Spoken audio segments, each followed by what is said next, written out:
Episode 1 in our leadership series, First Job, Campaign Manager. Hello, Internet. So, episode 1 takes us back to 2009, 2010.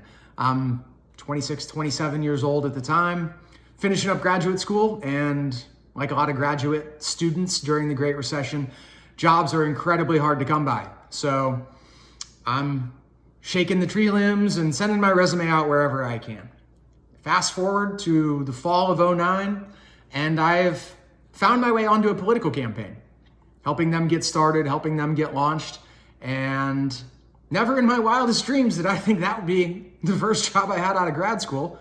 But okay, it was a great networking opportunity. It was going to be a good learning opportunity, and it was going to let me pay some bills. So I said yes to the campaign. Great, let's go. Fast forward. April of 2010. Remember, I have no prior campaign experience. And in April of 2010, I am appointed as campaign manager. And now this is not a state representative or a state Senate race or even a U.S. district, a congressional race where you'd be covering a real small geographic area. Cut your teeth. Nope. I am now the campaign manager for a statewide political campaign. At 26 years old, 27 years old, with no prior experience. And so immediately, to many folks, I'm in way over my head. What have you gotten yourself into? How in the world did you get here? And I'm made aware of the chatter going on in the political circles of, have you heard what's happening over at this campaign? Who is this kid that they just made campaign manager? What is going on? So I'm too young, I'm too inexperienced. And the people making these judgments, though, they've never met me. Most of them don't know me, but I'm just too young and inexperienced. Okay, fine. But I said yes to the job, so I don't really have much of a choice at this point. So luckily for me, the objectives were crystal clear. We had about 3 months until the primary. And if we got through that, we would regroup and we'd have about 4 months to go until the general election. 2 very clear deadlines with simple binary outcome. You win or you lose. That's it. And so lesson 1, you've heard me say this constantly these past few weeks. Know your objective. Know it as crystal clear as I knew. Win, lose. Specific dates. Make it that simple. Because you cannot lead yourself, a team, an organization. You cannot lead if you don't know where you're trying to go. And that goes right into lesson 2. We got to figure out how we're going to get there. Once we know the destination, as a campaign manager, it's on me. Deliver, execute. I am largely responsible for the ultimate outcome in some way now. So, how are we going to get there? Well, I know sales. I'd worked in sales. I'd worked in business previously with a little bit of experience as a younger man. And so, okay. Campaigning is basically just another form of sales. We have to get out there and we've got to make as many people interested in our candidate as we can. How do we do that? Well, we got to go get the votes, which means we've got to go talk to people. And so that was a centerpiece of our strategy. Where do we need to go and speak? So that was what we did. We mapped out our strategic locations, we mapped out our strategic events, and we aimed for 100%. We're going to hit them all in some way, shape, or form. And we didn't quite hit them all because reality is reality. But when the candidate couldn't go, I stepped in. I gave a lot of speeches all over the state, answered a lot of questions, represented the organization. That was part of my role. Great. That was part of how we get this done. So we max out that face time. We get as much speaking time as we can to get our message out, create awareness.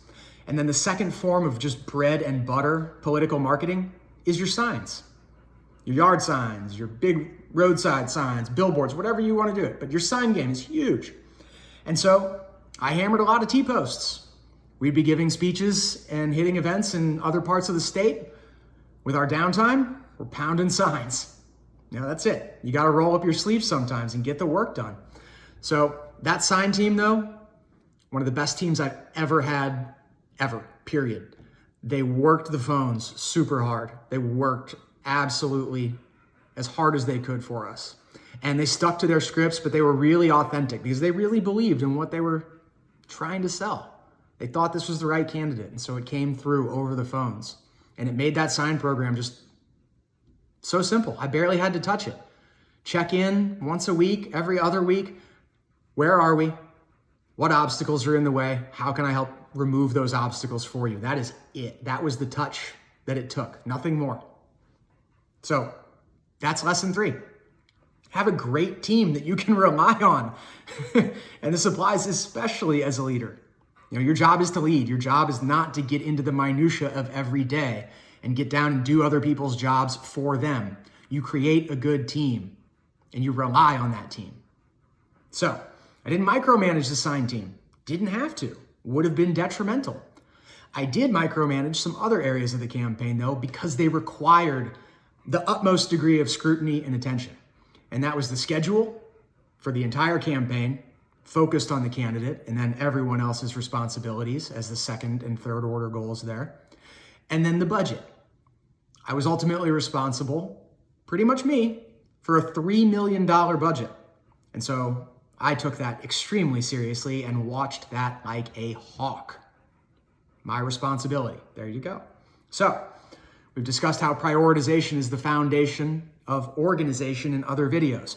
My priorities: manage, lead, watch the budget, make sure that we're executing on our strategy. That's my role. So, lead by example. Lesson number 4, deliver on your end. If you're a leader, you have got to deliver. And then you've got to communicate and effectively delegate to that team that you're relying on. Follow those 4 lessons, and guess what? Our team won the primary. We won the general. Before my 30th birthday, and with no prior campaign experience whatsoever, I could claim the title of not once but twice being a campaign manager on a winning statewide campaign. Yeah. 6 months prior, remember, our campaign was getting mocked. Who is this kid? What does he know? Surely this campaign is over. So I'm too young, I'm too inexperienced, but this is what lesson 5 is, and this is the biggest takeaway. You can do this. Everybody who doubted me, first of all, most of them had never met me, didn't know the first thing about me, probably didn't care to learn. They just figured that, not a household name or not someone I'm familiar with, and just looking at him, yeah, he's too young, he's clearly too inexperienced. Nah, he's gonna fail. And yet, at the end of the day, in July and in November of 2010, we were the ones standing victorious on the podium or atop the hill, however you want to call it. And so you can do this. That's lesson 5. You have analogous skills. The key is figuring out how your skills translate into this current issue, how they can be applied to solve this current problem, and then just work harder and smarter than you thought ever possible. There is that secret sauce. But why was I successful in this role with no prior experience? Well, I'm very organized, very detail-oriented. Those are 2 skills that allow me to really manage any complex task. I'm also a hard worker. That helps, as we just mentioned. My competitive spirit and my understanding of how good teams function, a lot of that I picked up in athletics.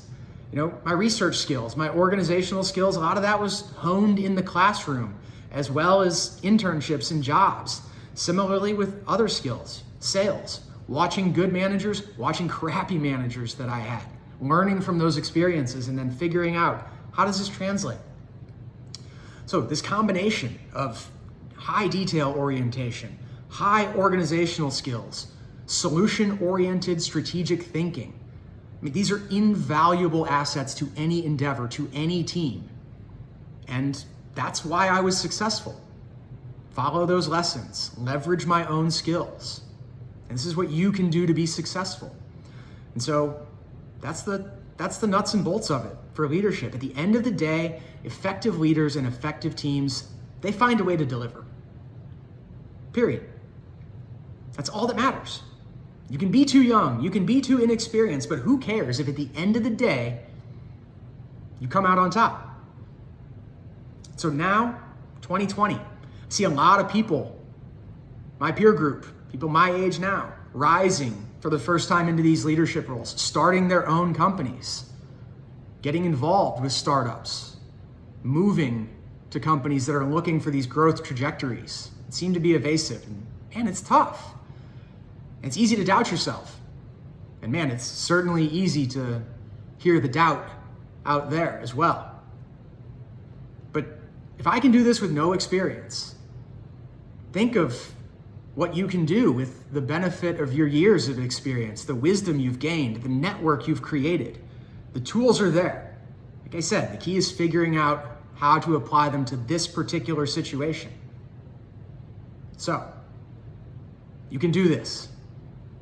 I know you can. That's episode 1. Next week, we'll dive into episode 2. My next role after the campaign, Chief of Staff, or as I like this leg of the story, The Legend of Surfer Boy. Seriously. So we'll see you next week for episode 2. In the meantime, check us out at ascentmethod.com. Thanks for your time. See you later.